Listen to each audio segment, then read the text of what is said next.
Hello friend, आज हम आपको सावन मास में सुनी जाने वाली भोलेनाथ की 16 सोमवार व्रत कथा सुनाने जा रहे हैं। तो चलिए शुरू करते हैं। प्रेम से बोलिए भोलेनाथ की जय। एक बार भगवान शिव जी माता पार्वती जी के साथ भ्रमण करते हुए मृत्युलोक की अमरावती नगर में पहुँचे। उस नगर के राजा भगवान शिव का एक विशाल मंदिर बना रखा था। शिव जी और माता पार्वती उस मंदिर में रहने लगे। एक दिन पार्वती जी ने भगवान शिव से कहा, हे प्राणनाथ, आज मेरी चौसर खेलने की इच्छा हो रही है। पार्वती जी की इच्छा जानकर शिव जी पार्वती के साथ चौसर खेलने बैठ गए। खेल के प्रारंभ होते ही उस मंदिर के पुजारी वहां आ गए। माता पार्वती जी ने पुजारी से पूछा कि हे पुजारी जी, ये बताइए कि इस बाजी में किसकी जीत होगी। वह पुजारी भगवान शिव का बहुत बड़ा भक्त था। तो उस पुजारी ने कहा कि माँ, भगवान शिव की ही जीत होगी। परंतु चौसर में शिव जी पराजित हुए और माता पार्वती जीत गई। तब माता पार्वती ने उस पुजारी को झूठ बोलने के अपराध में कोढ़ी होने का श्राप दे दिया। भगवान शिव और माता पार्वती उस मंदिर में कैलाश पर्वत पर लौट गए। पार्वती जी के श्राप के कारण पुजारी कोढ़ी हो गया और उसे वहां से निकालकर उसकी जगह दूसरे ब्राह्मण को पुजारी बना दिया। कोढ़ी पुजारी मंदिर के बाहर बैठकर भिक्षा मांगने लगा। कई दिनों के पश्चात स्वर्ग लोग कुछ अप्सराएं उस मंदिर में पधारी और उसे देखकर कारण पूछा। पुजारी ने निसंकोच उन्हें भगवान शिव और माता पार्वती के चौसर खेलने और पार्वती जी के श्राप देने की सारी बात बता दी। तब अप्सराओं ने पुजारी से 16 सोमवार का विधिवत व्रत रखने को कहा। पुजारी द्वारा पूजन विधि पूछने पर अप्सराओं ने कहा, सोमवार के दिन सूर्योदय से पहले उठकर स्नान आदि से निवृत्त होकर स्वच्छ वस्त्र धारण करें, आधा सेर गेहूं का आटा लेकर उसके 3 अंग बनाएं, फिर घी का दीपक जलाकर गुड़, नवेद, बेलपत्र, अक्षत, चंदन, फूल, जनेऊ का जोड़ा लेकर प्रदोष काल में भगवान शिव की पूजा करना। पूजा के बाद 3 भाग में 1 भाग भगवान शिव को अर्पण करना, 1 आप ग्रहण करना, 1 भाग भगवान का प्रसाद मानकर वहां पर बच्चों को बांट देना और चौथा भाग गाय को खिला देना। इस तरह व्रत करते हुए 16 सोमवार बीत जाए तो 17वें सोमवार को 1 पाव आटे की बाटी बनाकर उसमें घी गुड़ मिलाकर चूरमा बनाना। फिर भगवान शिव को भोग लगाकर वहां उपस्थित स्त्री पुरुष बच्चों को प्रसाद बांट देना। इस तरह 16 सोमवार व्रत करने और कथा सुनने से भगवान शिव तुम्हारे कोढ़ को नष्ट कर देंगे, तुम्हारी सभी मनोकामनाएं पूर्ण करेंगे। इतना कहकर अप्सराएं स्वर्गलोक चली गईं। पुजारी ने अप्सराओं के कहे अनुसार 16 सोमवार का विधिवत व्रत किया। उनका पूजन व्रत करने से भगवान शिव प्रसन्न हुए और भगवान शिव की अनुकंपा से पुजारी का कोढ़ ठीक हो गया। राजा ने उसे फिर मंदिर का पुजारी बना दिया। वह मंदिर में भगवान शिव की पूजा करता आनंद से जीवन व्यतीत करने लगा। कुछ दिनों के बाद पुनः पृथ्वी पर भ्रमण करते हुए भगवान शिव और पार्वती जी उस मंदिर में पधारे। स्वस्थ पुजारी को देखकर पार्वती जी ने आश्चर्य से उसके रोग मुक्त होने का कारण पूछा तो पुजारी ने उन्हें 16 सोमवार व्रत करने की सारी कथा और विधि बताई। पार्वती जी भी व्रत की बात सुनकर बहुत प्रसन्न हुई और उन्होंने पुजारी से इसकी विधि पूछकर स्वयं 16 सोमवार का व्रत आरंभ किया। माता पार्वती जी ने उन दिनों अपने पुत्र कार्तिकेय के नाराज होकर दूर चले जाने से बहुत चिंतित रहती थी। वे कार्तिकेय को वापस लाने के लिए अनेक उपाय कर चुकी थी, लेकिन कार्तिकेय लौटकर उनके पास नहीं आ रहे थे। 16 सोमवार का व्रत करते हुए माता पार्वती ने भगवान शिव से कार्तिकेय के लौटने की मनोकामना की। व्रत समापन के तीसरे दिन सचमुच कार्तिकेय वापस लौट आए। कार्तिकेय ने अपने हृदय परिवर्तन के संबंध में पार्वती जी से पूछा, माता, आपने ऐसा कौन सा उपाय किया जिससे मेरा क्रोध नष्ट हो गया और मैं वापस लौट आया। तब माता पार्वती ने कार्तिकेय को 16 सोमवार व्रत की कथा व विधि सुनाई।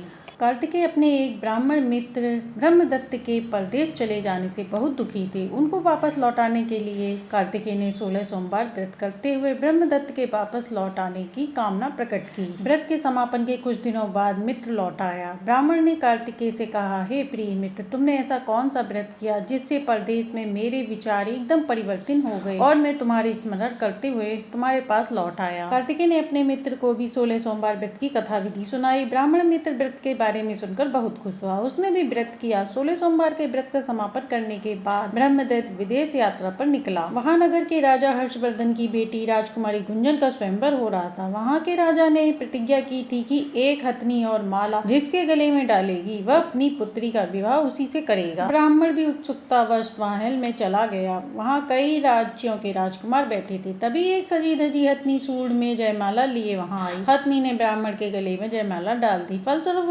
राजकुमारी का विवाह ब्राह्मण से हो गया। एक दिन उसकी पत्नी ने पूछा, हे प्राणनाथ, आपने कौन सा शुभ कार्य किया जो उस हथनी ने राजकुमारों को छोड़कर आपके गले में जयमाला डाल दी। ब्राह्मण ने 16 सोमवार व्रत की विधि बताई। अपने पति से 16 सोमवार का व्रत जानकर राजकुमारी ने पुत्र की इच्छा से 16 सोमवार का व्रत किया। निश्चित समय पर भगवान शिव की अनुकंपा से राजकुमारी एक सुंदर सुशील पुत्र को जन्म दिया। पुत्र का नामकरण गोपाल के रूप में हुआ। बड़ा होने पर गोपाल भी माँ के प्रश्न किया कि मैंने तुम्हारे ही घर में जन्म लिया, इसका क्या कारण है। माता गुंजन ने पुत्र को 16 सोमवार व्रत की जानकारी दी। व्रत का महत्व जानकर गोपाल ने भी व्रत किया। गोपाल जब 16 वर्ष का हुआ तो उसने राज्य पाने की इच्छा से 16 सोमवार विधिवत व्रत किया। व्रत समापन के बाद गोपाल घूमने के लिए समीप के नगर में गया। वहाँ के विद्वत राजा ने गोपाल को पसंद किया और बहुत धूमधाम से अपनी राजकुमारी मंगला का विवाह गोपाल के साथ कर दिया। 16 सोमवार के व्रत करने से गोपाल मंगल महल में पहुंचकर आनंद से रहने लगा। 2 वर्ष बाद वृहद राजा का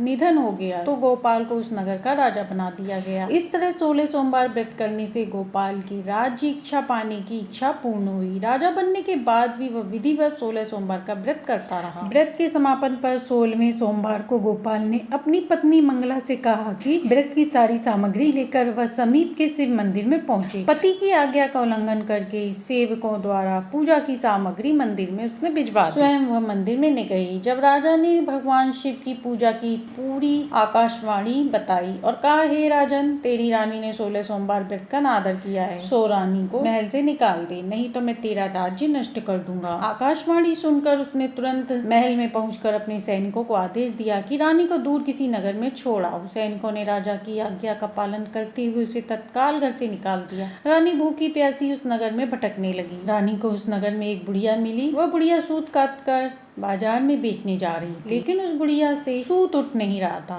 बुढ़िया ने रानी से कहा, बेटी, यदि तुम मेरा सूत उठाकर बाजार तक पहुंचा दो और सूत बेचने में मेरी मदद कर दो तो मैं तुम्हें धन दूंगी। रानी ने बुढ़िया माई की बात मान ली, लेकिन जैसे ही रानी ने सूत की गठरी हाथ लगाई तभी जोर की आंधी चली और गठरी खुल जाने से सारा सूत आंधी में उड़ गया। बुढ़िया ने उसे फटकार कर भगा दिया। रानी चलते चलते नगर में एक तेली के घर पहुंची। उस तेली ने तरस खाकर रानी को घर में रहने के लिए कहा, लेकिन तभी भगवान शिव के प्रकोप से तेली के घर में भरे मटके एक एक करके फूटने लगे। तेली ने भी उसे वहां से भगा दिया। भूखी प्यास से व्याकुल रानी वहां से आगे की ओर चल पड़ी। रानी ने एक नदी पर जल पीकर अपनी प्यास शांत करनी चाहिए तो उस नदी का जल उनके स्पर्श से सूख गया। अपने भाग्य को कोसती हुई रानी आगे चल दी। चलते चलते रानी एक जंगल में पहुंची। उस जंगल में एक तालाब था, उसमें निर्मल जल भरा हुआ था। निर्मल जल देखकर रानी की प्यास तेज हो गई। जल पीने के लिए रानी ने तालाब की सीढ़ियां उतरकर जैसे ही जल को स्पर्श किया तभी उस जल में असंख्य कीड़े उत्पन्न हो गए। रानी ने दुखी होकर उस गंदे जल को पीकर अपनी प्यास शांत की। रानी ने एक पेड़ की छाया में बैठकर कुछ देर आराम करना चाहा तो उस पेड़ के पत्ते पल भर में सूखकर बिखर गए। अब रानी दूसरे पेड़ के नीचे जाकर बैठ गई, लेकिन पेड़ के नीचे बैठते ही वह सूख जाता था। हर पेड़, वन और सरोवर की भी यही दशा देखकर वहाँ के ग्वाले बहुत हैरान हुए। ग्वाले रानी के समीप के मंदिर में पुजारी जी के पास ले गए। रानी के चेहरे को देखकर ही पुजारी जी जान गए कि रानी अवश्य किसी बड़े घर की हैं,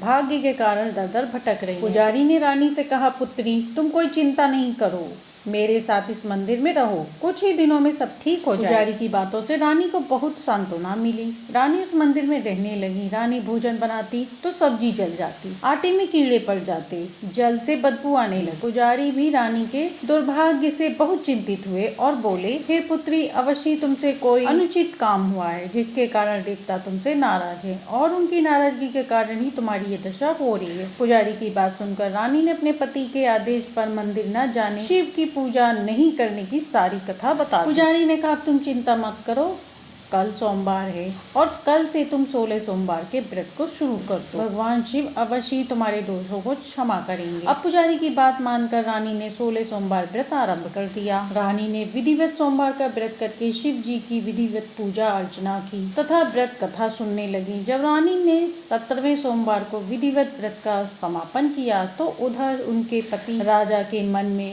रानी की याद आई। राजा ने तुरंत अपने सैनिकों को रानी को ढूंढ कर लाने के लिए भेजा। रानी को ढूंढते हुए सैनिक मंदिर में पहुंचे और रानी से लौट चलने को कहा। पुजारी ने सैनिकों से मना कर दिया और सैनिक निराश होकर लौट गए। उन्होंने लौटकर राजा को सारी बात बताई। राजा स्वयं उस मंदिर में पुजारी के पास पहुंचे और रानी को महल से निकाल देने के कारण पुजारी जी से क्षमा मांगी। पुजारी ने राजा से कहा, यह सब भगवान शिव के प्रकोप के कारण हुआ है। इतना कहकर रानी को विदा किया। राजा के साथ रानी महल में पहुंची। महल में बहुत खुशियां मनाई गई। पूरे नगर को सजाया गया। राजा ने ब्राह्मणों को अन्न, वस्त्र, धन दान दिए। नगर में निर्धनों को वस्त्र बांटे गए। अब रानी 16 सोमवार का व्रत करते हुए महल में आनंद पूर्वक रहने लगी। भगवान शिव की अनुकंपा से उनके जीवन में सुख ही सुख भर गया। 16 सोमवार के व्रत करने और कथा को सुनने से मनुष्य की सभी मनोकामनाएं पूर्ण होती हैं और व्यक्ति के जीवन में किसी प्रकार की कमी नहीं रहती। स्त्री पुरुष आनंद पूर्वक जीवन यापन करते हुए अंत में मोक्ष को प्राप्त करते हैं। तो प्रेम से बोलिए भगवान शिव की जय, माता पार्वती की जय। तो ये थी सावन मास में सुनी जाने वाली 16 सोमवार व्रत कथा। आशा है कि आपको ये कथा पसंद आई। यदि कथा पसंद आई हो तो लाइक, शेयर, सब्सक्राइब करें।